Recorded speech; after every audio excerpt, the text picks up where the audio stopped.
That's Mike. That's Toya, and this is Tech Beats and Bytes. You still slow. How you slow? Gotta be on key.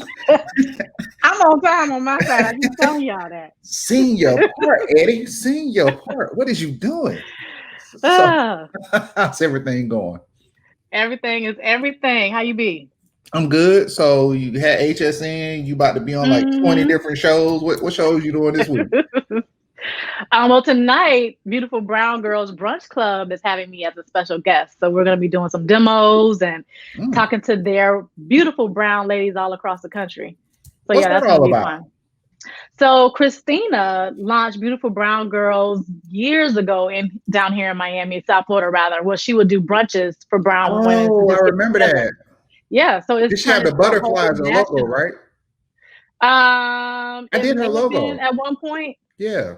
Yeah, it may have been at one point, but yeah, no. So now it's a whole national thing. She has membership. It's a huge platform, and she's doing it full time. It's so dope to see how she's been able to grow it over the years.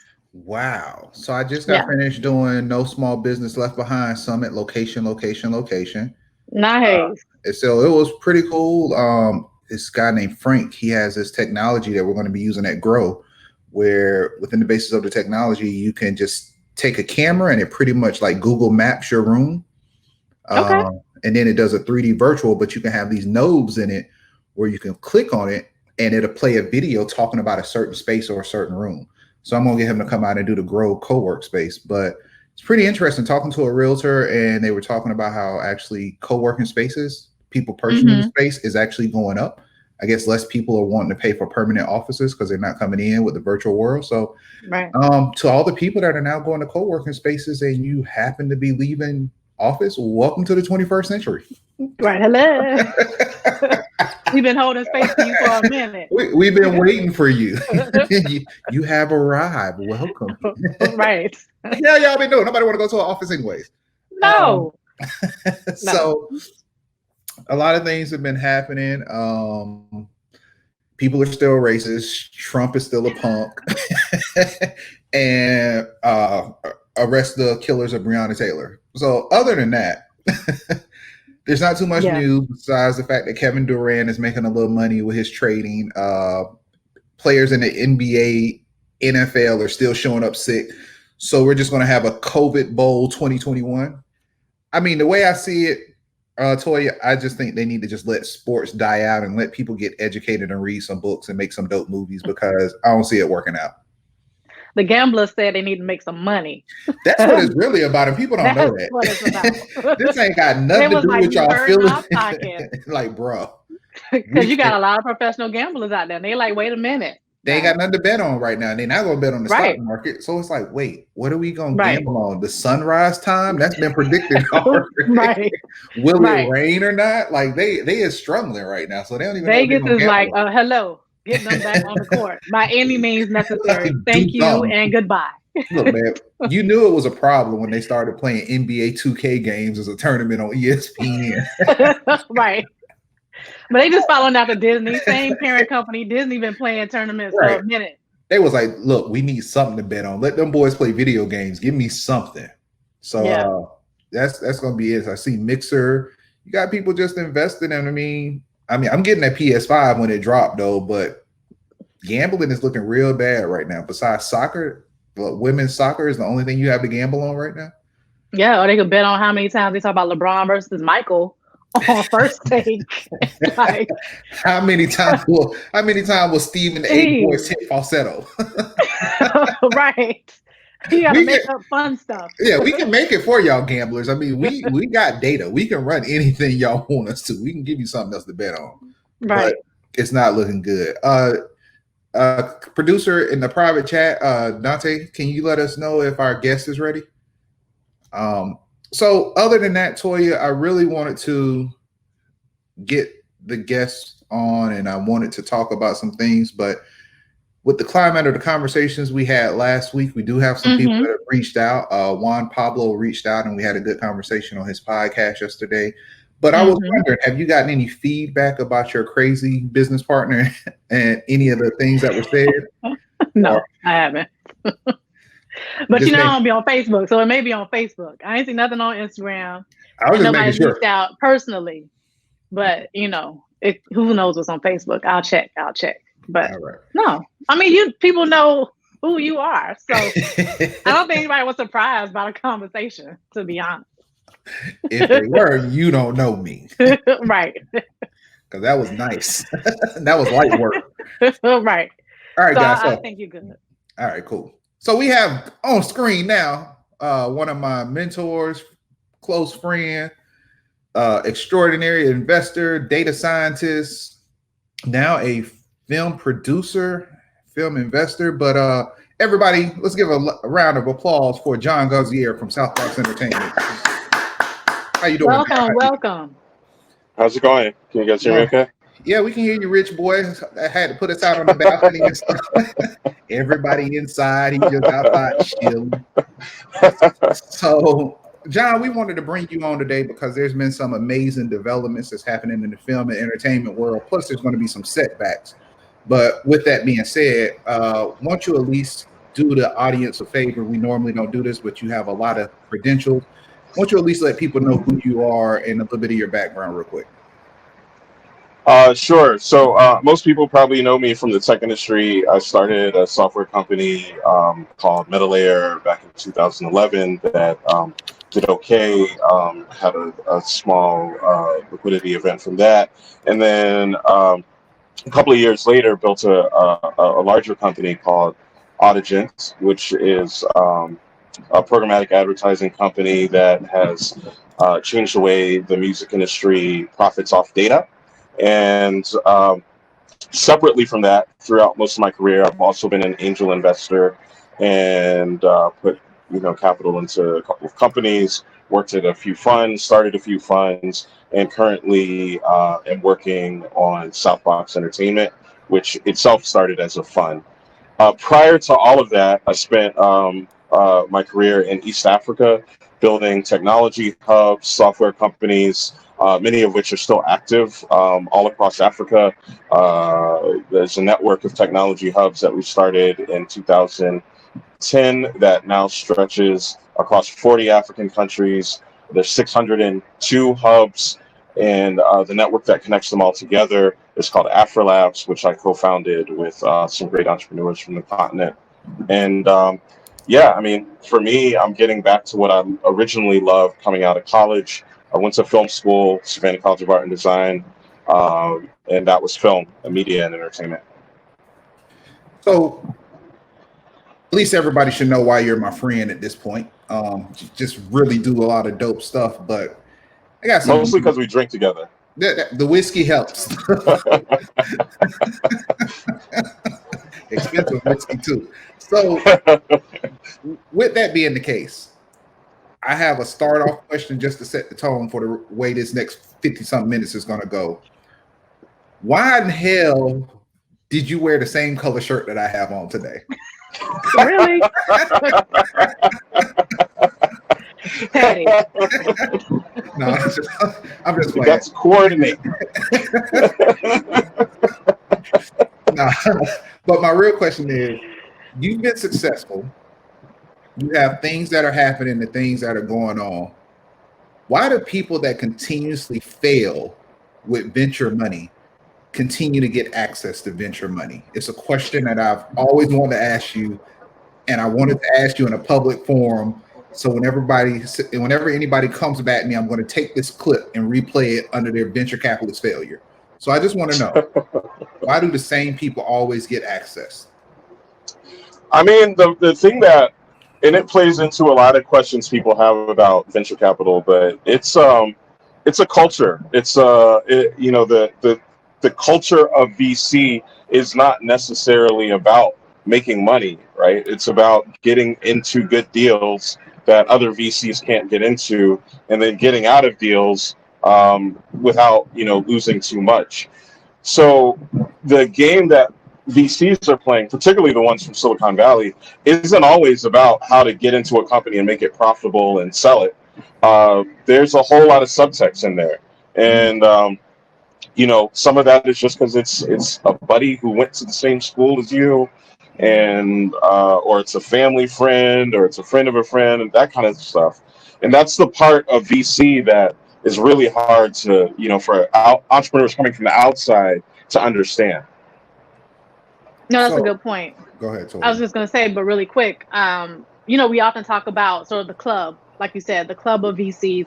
And what kind of advice would you give on how to penetrate it? And can you penetrate it? Is it a matter of getting into different accelerators, incubators? What sort of track should someone try to take to kind of get into those circles? I mean, it's tough. I mean, to be 100% honest, like, I don't think there are many ways to crack that bubble. I think if you're on the outside, you just got to get comfortable on the outside. Hold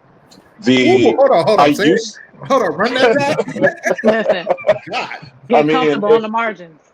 Yeah, if you're on the outside, you got to get comfortable there. And the reason why is I used to think you could go to an accelerator or get the right investor, and that would give you sort of like a cosign, and then all of a sudden this closed network would accept you.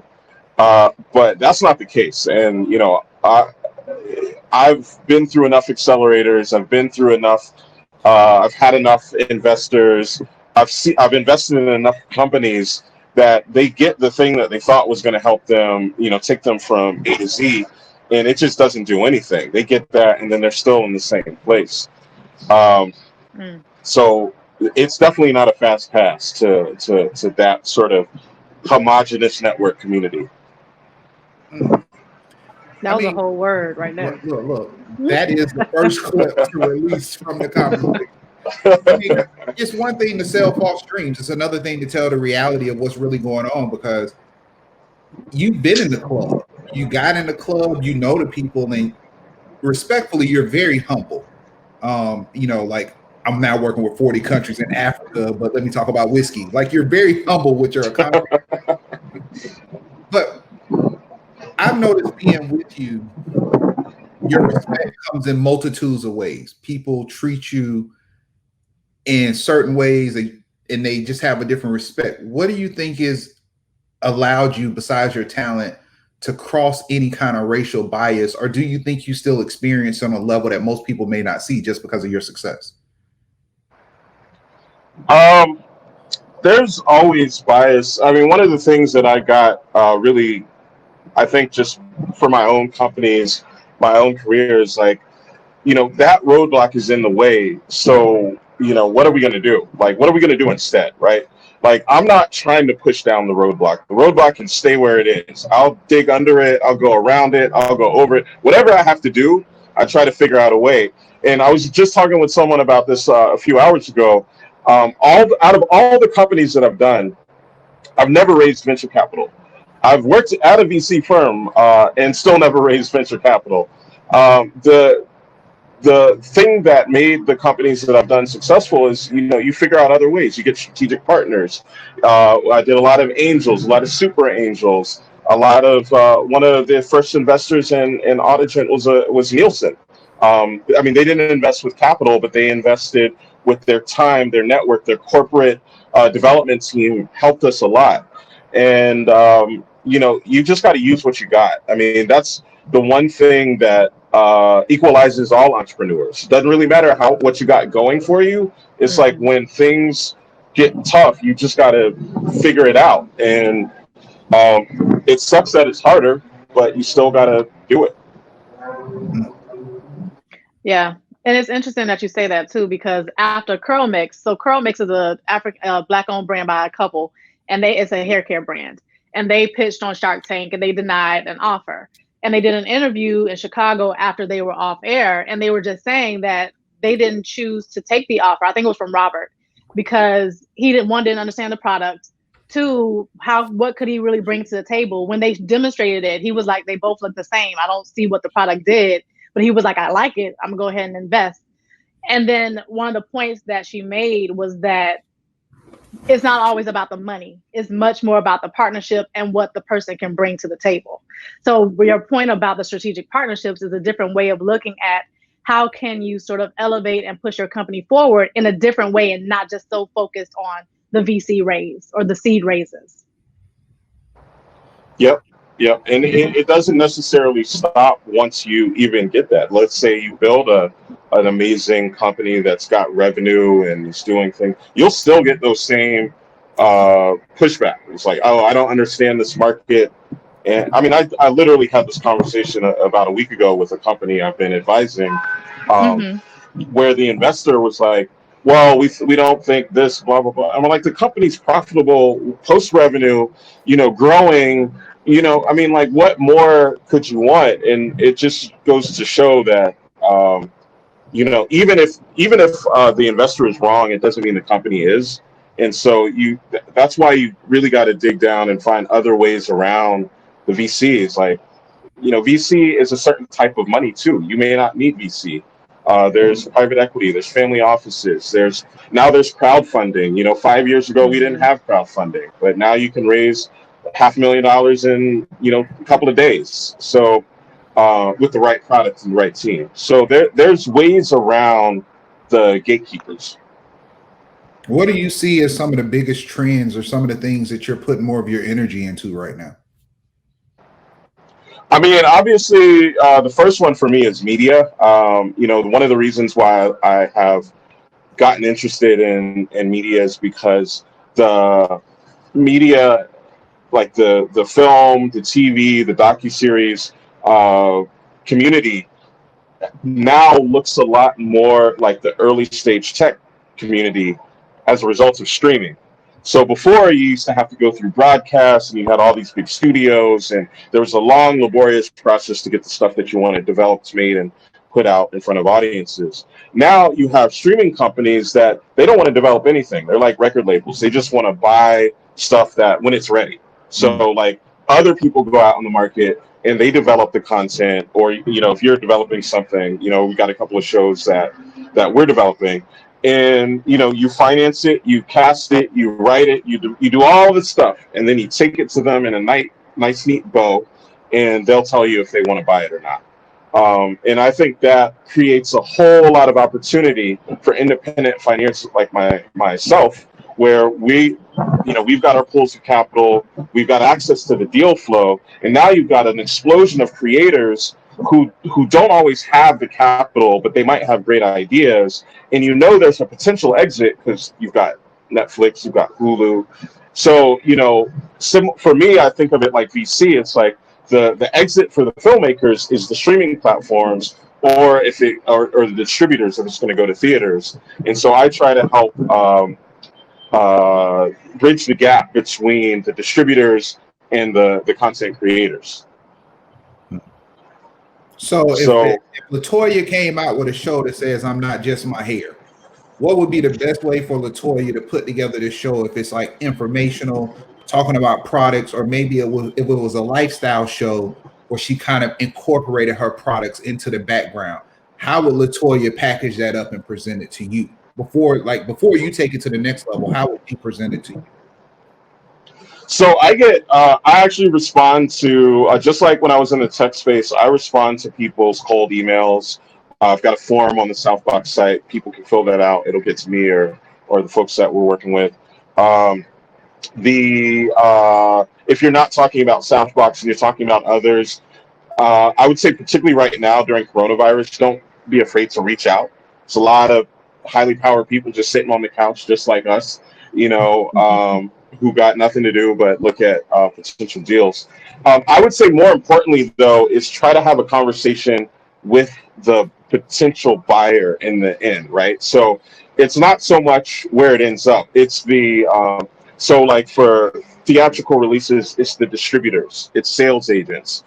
For the streaming platforms, it's someone within the company who has some say in content acquisition. And what you're not trying to get from them necessarily, unless you have the connection, you're not necessarily trying to get them to invest in you. You're trying to get them to agree that they're interested in the thing in the first place. because a lot of people are just making stuff and they're just trying to will the world into liking it. And it's like you can save yourself a lot of trouble if you just go talk to the people who are in the buyer's seat and just say, hey, I have this idea, before you spend a dime, before you hire anyone, before you spend a whole lot of time and energy working on that thing, and just see what sort of reaction you get. And at least you'll have some indication of what's going to happen when you go back to them after you've done all that stuff. And you're not blindsided if they don't like it. So while we're talking about film and entertainment, Orlando Jones, who played Mr. Nancy on American Gods, was recently on a show talking about his whole situation and how they cut his character. And I'm interested to get your thoughts on, because you're in the independent side of content creation when it comes into entertainment, you know, how are we now creating this environment to be able to champion our own content and write our own narratives? And what role is Southbox playing in that? Yeah, I mean, I think that particular incident was crazy, and it really, I think the show suffered for it. I was a big fan of American Gods source material. Yep. So I think there's a lot of room for, so independent used to mean something different. Independent in the film world used to mean you were an outsider, right? We just talked about that. And it meant that you, unless you were Robert Rodriguez, Spike Lee, or Tarantino, you usually stayed on the outside. Those are the three that come to mind that sort of crossed over to the mainstream. The film world has changed. Now everybody's an outsider. Everybody is independent. The market has so many different ways to get content out there that it is not profitable for most studios to just be as big as possible like they used to be. They're actually as lean as possible, and they acquire a lot of whatever they can, whatever they like, whatever they think is going to work. And so that means there's a whole lot of opportunity for people to appeal to audiences that have never appealed to before. Netflix knows this. That's why they are randomly, who would have thought a show like Tiger King would sweep the nation? Right. I mean, like, you talk about some of the things that they're talking about in it. If you just read that before you saw it, you'd be like, what is this? And nonsense. Right. But, it resonated with people. They are making a big, and the other thing about the streaming platforms is they can afford to go niche. So they can have a whole slew of films focus on Latin America or Africa or, certain sections of the community of society that before would not necessarily have been profitable for like a big studio to do a theatrical run with these projects. But when you put it in an environment where anyone can watch it at any time from anywhere, all of a sudden things that didn't work before now work. And I think that's creating a lot of opportunity for creators. Where I like to think Southbox fits in is we're focused on new ways of financing content. I always tell people this, it may sound crude, it may sound, harsh, but I don't care about your scripts, the storytelling, I don't care how good an actor or actress you are. All I care about is changing the way the money works, because if you change the way the money works, you're inevitably going to get better content as a result, in my opinion. So that's what I'm focused on, and the deals that I've done to date have all been based on that thesis. And see, y'all always wonder why I come with it's all about the way the numbers move. Numbers are non-emotional. That's what it really matters to. That's why he's my mentor. Numbers are not emotional. I like that. So, Jon, a question I have: if you see everything shifting and the world is moving, what's the next trend that you see, though? Because I guess the question I'm kind of more so directly asking, with COVID-19 and besides the crazies to the right, do the movie theaters ever make a comeback? I think they'll try. I think that the best thing about, at least in the media space, the best thing about COVID-19 is that it's forcing old mentalities to deteriorate like very fast. Like a year ago, the award shows, the Oscars, the Emmys, the Cannes Film Festival, all these things, a year ago, they were all fighting streaming. They were all like, streaming movies don't count. Because I mean, there's reasons why, but from a consumer's perspective, it's like that doesn't make sense. I watch streaming movies all the time. Why doesn't it count? And now they're forced to live in a world where that's pretty much all people have, and so either they have to adapt to that world, and once they adapt, they can't go back. So it's really been interesting to watch them have to eat their words on that. I mean, it probably sped up what was inevitable by about 5 to 10 years as it relates to film and streaming, like streaming films being considered for the big awards. And I think it's creating on that because before I don't want to lose your thought, but I want people to understand. You gave me the information that was last year when you was telling me about Netflix attaining, I think it was 168 studios or movie theaters, so that they show theaters, just so they could say they did a theatrical run of The Irishman, right? And so it could be considered for all the big awards. So basically, now I wonder if they're scared because there's certain things about Netflix you can't compete with. They have some of the best intro graphics I've ever seen. Their intros are always like mini masterpieces. They have the best use of typography, which makes the design and the layouts of the show. But whoever's filming, it seems like whatever somebody did with a major versus when they come to Netflix, it just seems to become more artistic and it seems to be more cinematography than just making a film. So I'm wondering, are they scared of the competition that's going to come with these Netflix releases? I think that's part of it. I think so. The real reason why the sort of like Illuminati of the film industry never liked streaming was because when you're making a film for a theatrical run, there's all sorts of considerations in how that's financed, how it's structured, sometimes how it's even written to appeal to a mass market or whatever market you're targeting. And on streaming, you can throw all that out of the window and just do whatever you want. And so they considered it, almost like an advantage. Also, there is, there's no marketing, there's no print advertising. Where there is, it's much smaller budgets. Where in traditional filmmaking, you have to account for all of that. That's actually the biggest part of most theatrical runs is like the what they call P&A, print and advertising, and the marketing budgets, right? Those $100 million movies you hear about, maybe only 50 went into the making of the movie, and the other half went into just getting it in front of your face so you know it's about to come out. So that's all changed. But the other things that excite me about the film space is like it's opening up ways to consume content. I think it's going to change the way content is made. I thought that it was really smart of Netflix to do a movie like The Irishman. It was like 3 hours long, regardless of whether you liked it or not. Like the reason why movies used to be short is because that was someone's calculation of how long you were willing to sit in the movie theater. And now you're at home. So I watched that whole movie start to finish. I paused it maybe once or twice to go to the bathroom, but it fit the new setting. It didn't feel that long to me. You've got platforms like Quibi, which isn't doing so well, but they're trying to do short form content, like 10-minute movies and that sort of thing. I don't necessarily think that is what people want, but they do. So I like that they're experimenting. So for Netflix, while we're talking about Netflix too, I'm really enjoying seeing content from the continent, right? So you're seeing a lot of content from like South Africa, you're seeing some Nigeria pieces too.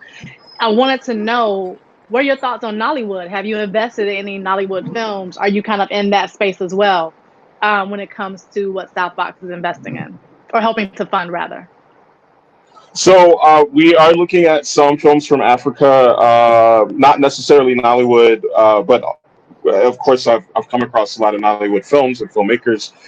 So I'm part of a team that puts together an event called Pavilion Afrique. Pavilion Afrique is a platform specifically designed to make the film community more inclusive of the African diaspora. So that includes, Black Americans. It includes Africans who are maybe in Britain, but definitely the continent. in all of the continents. So from South Africa, the southern part of the continent, up to North Africa, and definitely sub-Saharan Africa.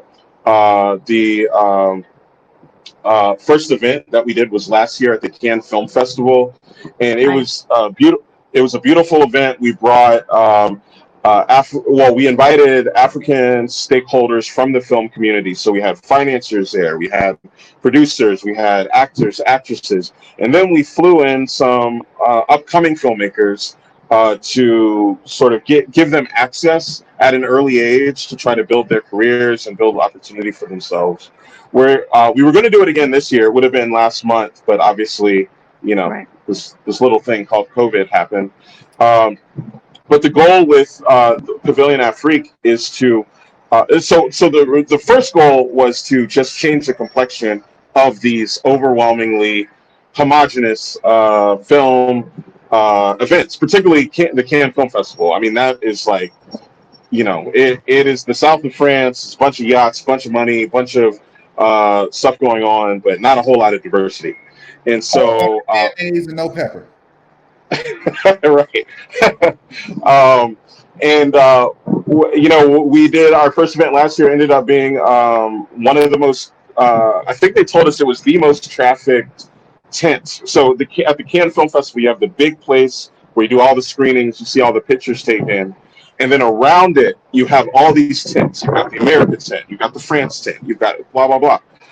Africa was never very well represented. Every now and then South Africa would do a tent, Nigeria would do a tent, and maybe Egypt or something. So what we decided to do instead was we went to all the countries and we were like, don't do your tent. Let's do an Africa tent. Everybody just support us and we'll make Africa the attraction. And we had 13 African countries, covered about half the budget. The budget for the whole thing was pretty big. It was about $500,000. So they covered half of that. The rest of it we found through, partners. I put in a little bit, other people put in a little bit, and it was a great event. About 10%. The Cannes Film Festival was about 20,000 attendees, fluctuating throughout 7 days. About 2,000 people came to our tent through those 7 days, so about 10%. Very cool. So, do you feel right now that is there a specific style and genre of film and content that's made for certain money, or is money just looking for anything that might drive revenue? How are you seeing this playing out? I think that filmmakers are. I think if you're working on projects that are that have budgets of $5 million plus, there is money looking for those types of deals. What a lot of filmmakers tend to think is that if I lower my budget, it'll be easier to make my movie. And that is true, but it'll be harder to sell it. So why make it? And so it's harder for filmmakers who are under that $5 million mark to get things done. That might change a little bit to COVID. It might go down to 3 because, there's not as many, if you were going to go way above 5, let's say to a $20 million project, typically that meant you had to do a theatrical run. Since there's not really theaters right now, the ceiling comes down, that means the bottom comes down with it. So, but I definitely wouldn't go below 3 million. It also sends a signal. It tells the investor what type of film that it's going to be, probably independent, probably not very well promoted, connected, all those things. And if you're an investor, those are the opposite of what you want to hear. You want to put money into stuff that's, going to get in front of the right people and then go on to make money. I think that's a very interesting perspective because most people would automatically think if I save money, I have a higher opportunity for the return on my investment, or I might attract people because I'm streamlining and I'm bootstrapping the budget. But what you're actually saying is those things become unappealing when you're thinking about the quality it takes to make a quality film or quality production. Yeah, I mean, if you have a bunch of friends and family who are going to finance it, that's one thing. You set whatever budget you want. But if you're trying to get third-party capital, I would say that it's better to be above that $3 to $5 million mark. Interesting. So we definitely need to increase our budget. We just It also depends on what it is. Like, is it a film? Is it a podcast? Is it a TV show? You know, TV shows are a little bit different. They tend to be like 3 to 5 million an episode, depending on the show. And you know, nobody wants a low budget TV show, especially not right now. So basically, you're saying nobody wants a Tyler Perry. Can't say that. No comment. No comment. Tyler was very good to me. He was one of my first jobs. I love Tyler Perry. Yeah, I remember you told me about that. I mean, and I always tell people, you can talk about Tyler, but you just can't debate his numbers, and he has an audience. Just don't be mad that he captured an audience that most people aren't paying attention to. If you don't like his production quality, you don't watch it. But my grandma is going to sit there and watch that same movie 13 times and ain't going to complain. And every yeah, time, and if you think about it, he's kind of one of the early sort of blueprints for that sort of niche type of filmmaking, where you just focus on who you're trying to reach and you forget everybody else. And now that's what a lot of content producers are doing on Netflix. All right. And people just got to understand, you're not going to beat what he did when everybody was dubbing and stealing those My Dear plays. And I remember going to the Smith's house, pretty much like a grandparents to me, and those film qualities were horrible, but they would just sit there and watch them all day. And once he went live, they were at every movie when it premiered. Like, he just built a loyal fan base. And I think sometimes people have to understand that you can't please everybody. You know, because if I had to please everybody, digital grads, we would have to talk about, you know, gossip and everything else. But that's just not our focus. Our focus is to educate entrepreneurs on different topics. So you have to pick something and stick with it and be dedicated, because at some point it'll catch on. Tyler was broke at one point. People got to remember that. He built that empire that he's inside of. He built it from the ground up. So I think your information, though, the value, it was very, because most people probably just don't look at numbers that way, but that was a very valuable site. One of the things I did want to talk about was your early investment into culture and stream analytics, Angela Benton's company. I remember actually calling you and telling you, hey, yo, this is the opportunity. I think you need to jump on it. I remember you calling me back. Actually, you just texted me back. Here's my number. Call her and see if she wants to go with it. And you're one of the early investors. She's been getting a lot of traction. And of course, now, like you said, with COVID, there's more data to capture because more people are watching this content at home. What do you see as far as the uses of data from people streaming and taking that content? Angela's normally a little bit ahead of the curve. Are people just catching up, or did she just have perfect timing? I would say she's got good timing, because it's a problem that hasn't been solved yet. Like, so when I'm talking to a lot of upcoming producers or even established producers, the biggest problem out in Hollywood or wherever else people are making films here in Atlanta is that no one has any visibility over what is happening on Netflix. They'll give you the numbers for the stuff that you put on their platform, and maybe, and frankly, that's it. Maybe you can get other numbers through other channels, but they don't really share their data. They don't have to. They're like Google. They're like, you can't make us, so we're just not going to do it. Mm-hmm. And so having third-party analytics platforms, I think it's important. I think it remains to be seen who will figure that out and which is going to be the best solution to go. I have come across other companies that are going about it different ways, and you know, I really liked the simplicity of what Culture was doing, and I also like the equitability they're trying to build into their model. I think that's a game changer. If you can figure out a way to redirect capital back to people who are streaming, you know, that seems like a winner to me. Yeah, it's very impactful. So with that data coming in and what you see in the difference of the metrics, where does that actually lead? Because I've always been curious to know, and I think, Toya, I might have briefly mentioned this to you. How exactly do they decide? How does Netflix decide how much they're going to invest? And how are they making their money back? Is it really that many Netflix subscriptions that monthly they're making all this money back that they're putting out? Or is it a long-term play? So my understanding with the Netflix model is it's a long-term play for subscribers. So there isn't a one-to-one, you know, it's not like broadcast. It's like the more 30 million eyeballs gets you 30 million views, and you can sell that to advertisers. That model breaks with Netflix. Netflix is like, as long as the subscriber churn is low, and as long as we're getting new subscribers in, we're going to keep throwing money at the wall to see what keeps them doing that. And as soon as they see the numbers changing, they start to rethink about, what they've invested in.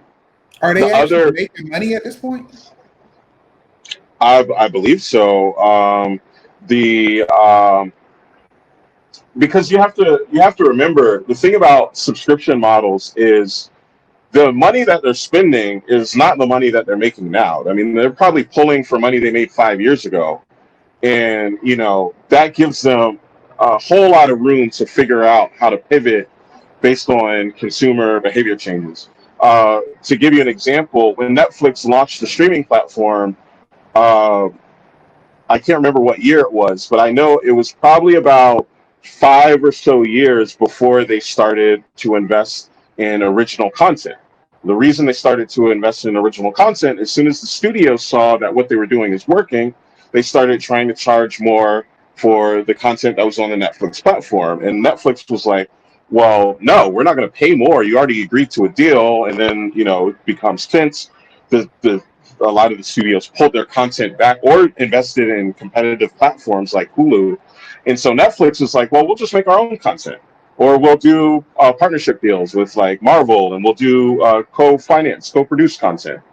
And so they have a lot of time to figure out, whether what they're doing is working, because, in a subscription model, people pay either way, so the only thing that I can think of I'm not inside at Netflix, this isn't any private information. Only thing I can think of is that they use churn numbers as some sort of signal. So basically, every month, are people mass unsubscribing or not renewing their bills, as some signal as to what they're doing is working.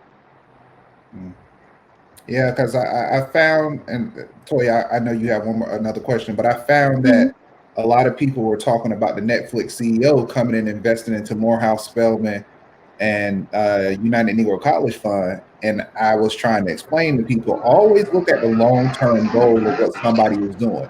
If I'm the owner of Netflix, you damn right I'm putting my money into Atlanta, Georgia, because that's where all the content is being created right now. And there's a tax incentive to invest in Atlanta, in Georgia, because if you watch Netflix, you're probably going to see that Georgia peach at the end of the movie.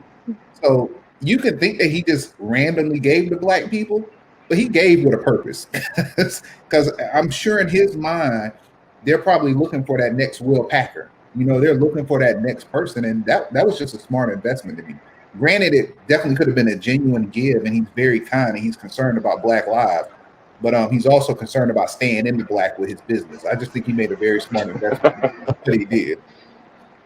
But go ahead, Tony. Yeah, I think I also think Netflix has been a pioneer for a lot of African Americans in the media, sort of like media executives, because when it was a small company, those were the people that they could get. And now that it's growing, it's still hiring, very diverse staff. Maybe, I don't work for Netflix. I don't know what it's actually like on the inside, but it seems like there's a lot of high-powered women of color specifically, but people of color within Netflix. And I think that a smart CEO invests in the communities that his staff care about, so I think that's part of it too. The Master P of films. Yeah, no. So my question, and I know we're about to run out of time, and we probably have another conversation about this too, is, Mike made a joke about it in the beginning, but you've been doing business in Africa. And that's something that a lot of people are interested in, especially right now, because there's so much opportunity in Africa, right? They've leapfrogged over some of the things that we had to kind of figure out, because businesses were able to set up over there and sort of help them to catapult themselves forward. So how have you been able to sort of navigate that landscape and doing business in Africa? Because from stateside, if you listen to the media, they try to kind of keep us out of not seeing Africa as an opportunity, but there's a ton of opportunity there. So I would love to kind of get your thoughts real quick on navigating that space and how you were able to kind of get in and make some things happen. I mean, I moved to Uganda in 2008 and left in 2011, but since then I've continued to do business all across the continent. The best thing about Africa is there's so many opportunities. There's so many things that can be built or built better or reimagined. There's things that you can do there that have been done here for years, and just sort of reimagine it and just think about what it would work without the constraints of regulation, of high costs, of people trying to stop you from doing it, etc. And it could be, people tend to look at Africa and they think about like agriculture opportunities, or they think about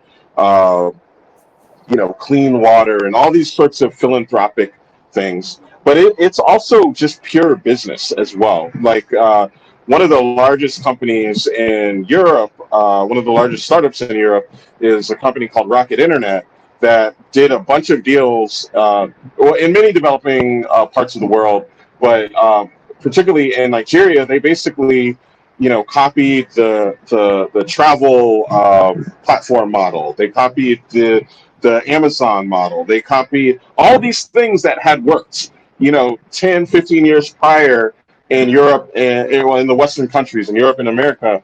And they just literally copied those business models and grew to be this, the Africa versions grew to be very big. They also did the same thing in India and in other parts of the world. They're basically like the copy and paste company. And they just do it in places where everyone thinks it won't work. And they've been crushing it. Nice. So were you going through? Oh, just a real quick follow up.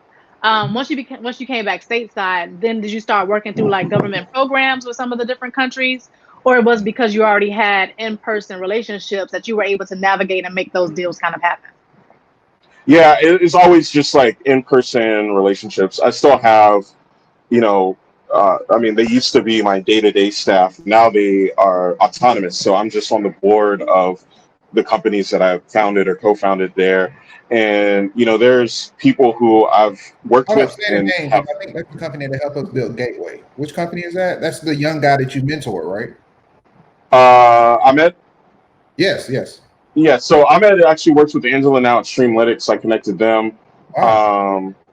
The companies that I'm talking about, so Hive Collab, which was founded in 2009, and Afrolabs, which was founded in 2010. Afrolabs is the network of hubs across, innovation hubs, co-working space, innovation spaces, whatever you want to call it. There, it's a lot more important because it's the only place for a lot of entrepreneurs to have fast internet, reliable electricity, connections to business people from all over the world. Last time I was in Nairobi, I had just missed Zuckerberg. He was there. I don't know what he was there for, but he was just hanging out at one of these hubs. So, they've become the nexus for investors, for politicians, for NGOs, for the business community who wants to do business in Africa. They go to these hubs first because it's where you have the most technical people. It's where you have all the startups. Some of the startups are now big companies, and they're all still connected through these hubs. And that's been pretty remarkable to watch. And then other company there is really nested in Hive Collab. It's called Africa, which was a consultancy that did a lot of technical work. That's where Ahmed works and a lot of developers I used to work with. So one of the questions you had were your thoughts on Amazon Video. Do you feel Amazon Video has enough diversity to start competing with Netflix? Of content? Yeah, I think so. I think of the three companies, the streaming space is getting crowded, but what you notice on all of the platforms, Disney, Hulu, Amazon, Netflix, they're all investing in original content because at the end of the day, money is not always, at that level, money isn't a competitive advantage. They can all afford to throw $1 billion for Seinfeld. And, wherever Seinfeld goes, you're going to watch it. or friends or whatever. So the only thing that you can really do to differentiate is to create your own thing. So like on Amazon, it's The Boys. You know, it's a TV show that's done really well. Man in the High Castle, stuff like that. That's really what's going to get audiences to these platforms. One more question, and I not really a question, but more so an insight, because I believe you know her. Don't you know Miss St. John, the new person that was hired as the CMO? Yep, another example of a great hire by Netflix. Can you tell us a little bit of what was your? Didn't you have a working relationship, or how did you know Miss St. John? Oh, I don't know her personally. I've never met her. Okay. But I'm a fan from afar. I've watched her. I think she was at Uber before. She does a lot in Africa. I think she was involved in the Year of Return in Ghana. But I've never met her in person. Oh, cool. All right, guys. Toya, I don't know if I see any more questions from the audience, but I think we've educated the people a lot. If you're pursuing a film and you're going into that, Jon is the guy. You can find him at J Gosier on almost every platform. I believe that's LinkedIn, Twitter, and Instagram. That's actually Jon became my friend and mentor by me reaching out to him when I was trying to get into the tech world, and they had the list of the top 50 influential Black people in technology. And I found a personal connection point with each person.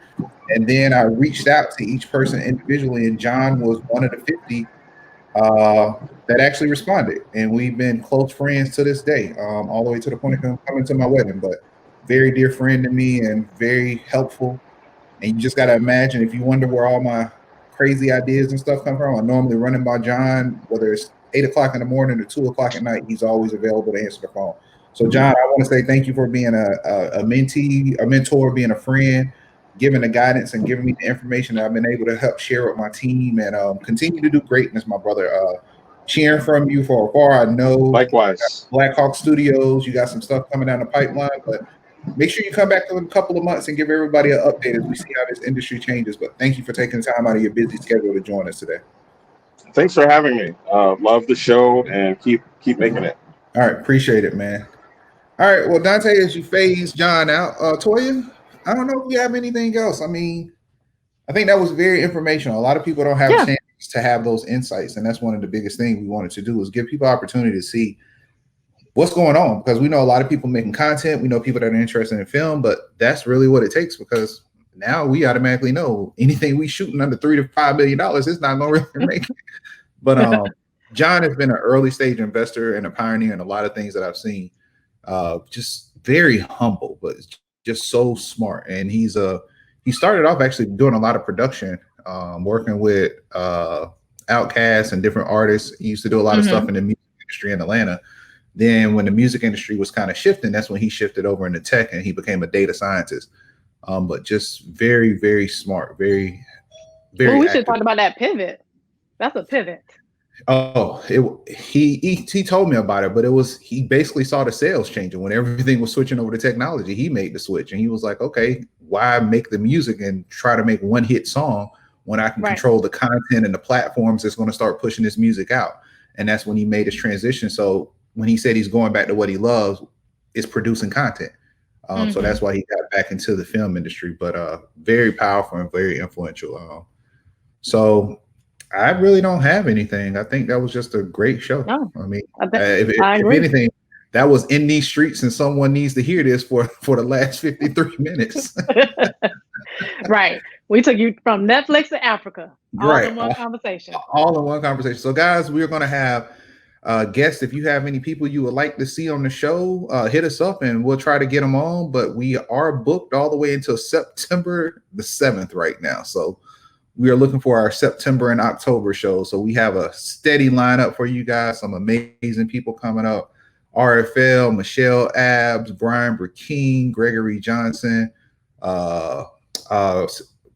Democratic candidate for Miami-Dade State Attorney, Melba Pearson, Dwight Bullard. When I tell you, we got like the summer jam of tech and innovation and entrepreneurs coming at you for the rest of the summer. So make sure you share the content. If you're watching, share the content. Other people need to see this. Make sure they get the same information you were able to take in.